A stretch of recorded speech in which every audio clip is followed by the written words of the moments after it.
Kitui is properly located, particularly for investment purposes.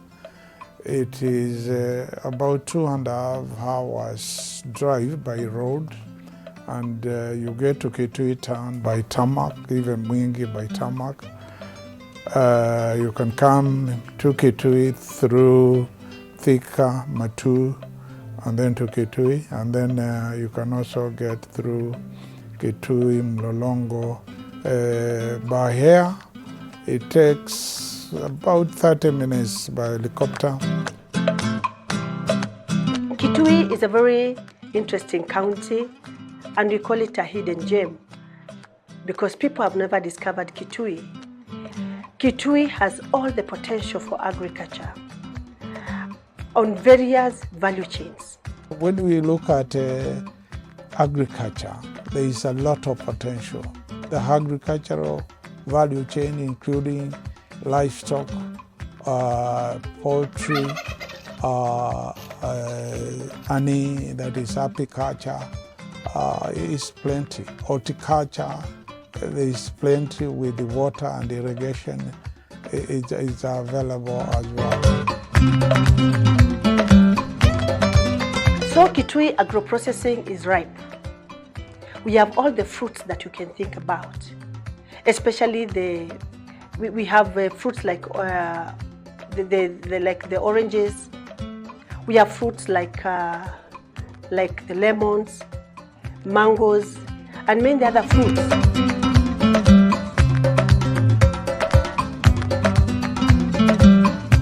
My name's Simon Musioka, Director, Sunsweet Fruit Farm Products. We are specialized with mango fruits, which we do value addition.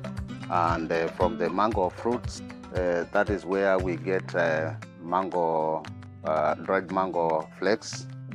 Then from the flakes, also we do what we call higher value addition, where we get mango jam from the flakes and also mango juice from the dried flakes.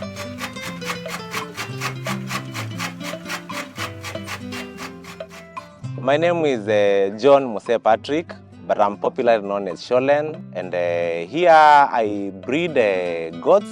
That is, I breed exotic goats, Boer goats, and I try to cross the local goat that is Gala goat.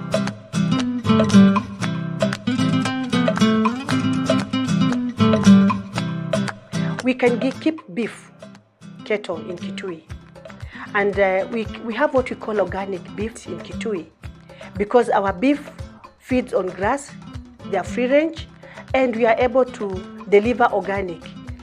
My name is David Mumo. I invest in cattle and livestock rear. My ranch is currently approximately 600 acres.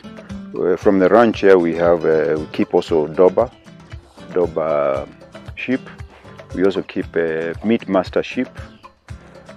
We also keep the red Maasai sheep, and we keep the Boer goats, Gala goats, the Savannas, and the Kalahari Reds.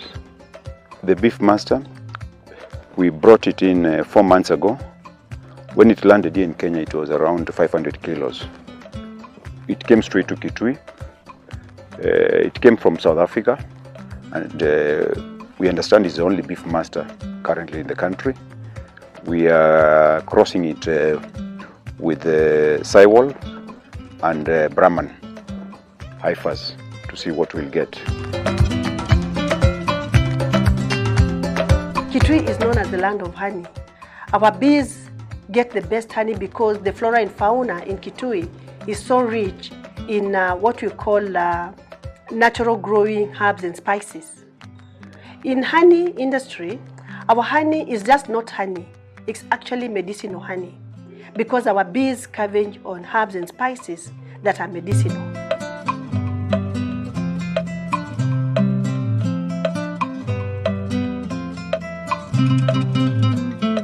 Also, and perhaps equally important, is mining.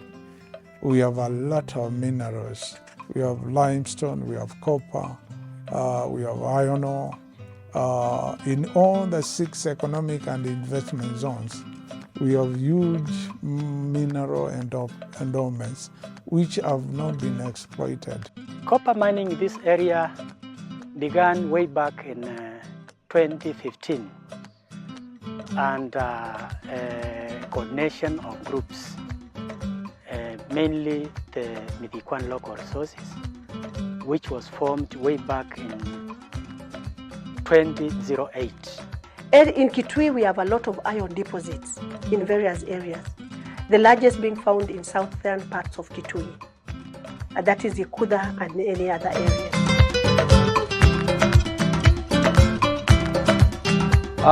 We have copper with a high percentage ranging from 10% to almost 75%. Copper being a strategic mineral, which is under NAMICO. NAMICO is the National Mining Corporation. We will be happy to join them. We are already in a negotiation so that we can partner with them to allow us to do the mining.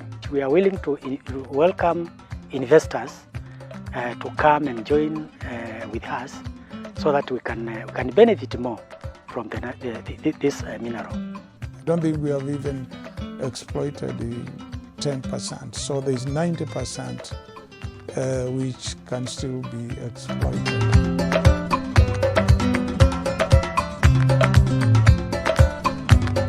We have no industries that are actually processing minerals in Kitui. What we are seeing more is industries that are exploiting the raw material and processing from elsewhere, especially the cement industry. So we are looking on how to actually be able to get the industries invest here in Kitui.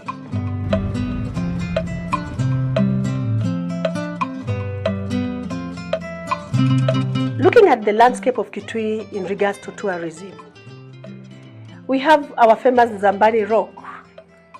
That you saw, that the myth says that you go around it 7 times, you change sex immediately. I don't know how scientific it is, but that is the myth that has been ongoing. In Kitui, around Mumoni Hills, it's said that there are birds that fly all the way to America to nest on Mumoni Hills. Very unique birds that have been followed by National Geographic. And they come nest in Kitui, then fly back to America. If we look at trade in Kitui, Kitui is one big market. Why? Because 80% or over 90% of what is consumed in Kitui is actually imported from around other counties and from any other area.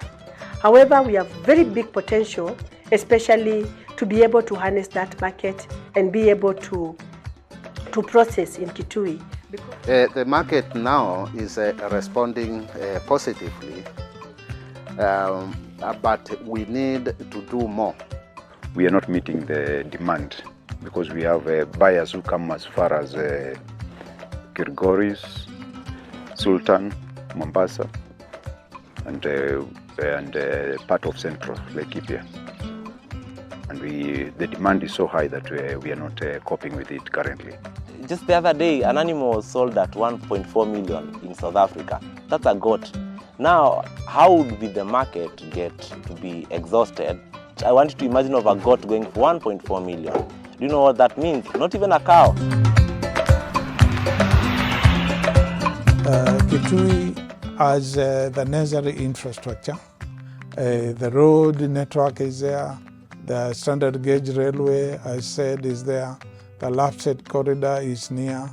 The northern roads corridor passes through Kitui, the Kibwezi Kitui. It will go through Meru to Isiolo, and from Isiolo you join the Lapset, and you can go to southern Sudan and Ethiopia.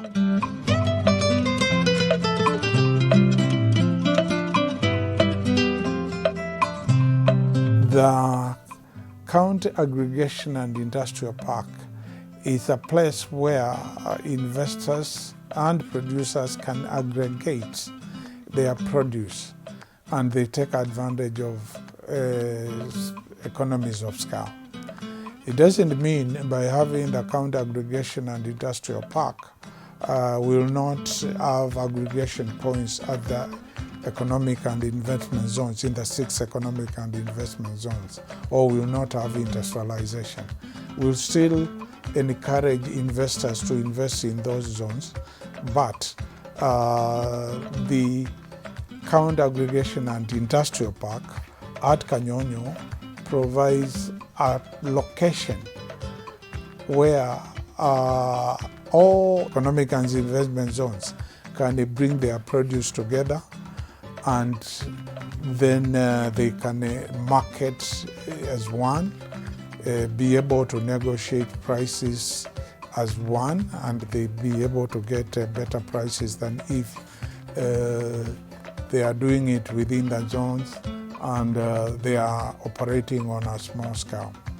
Then industries can also be established at the same place. And if you look at the Kitui Kipes, it's very well located. It's along the Matu-Kitui Road, also Matu-Kanyonyo Mwingi Road, and from Mwingi we said you can proceed to Garissa, to Wajir and Mandera. We have one of the biggest border patrols unit in Kitui that has been set up in Kanyonyo on 5,300 acres of land. And that also gives security for both local, internal and external security. And that is also a big potential here in Kitui. The Kitui government is supporting the national government in setting up police stations across many areas of Kitui to ensure that security is really boosted within the county. Kitui also has power which is necessary for industries. We have 2 substations, and getting 3-phase electricity in any part of this county is easy. Also, we have a lot of sun.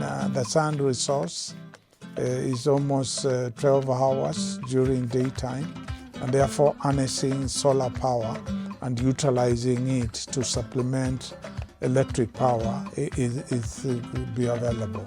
Then when we come to ICT, information communication technology, for example, mobile telephony connectivity and Wi-Fi, which is very necessary, and internet.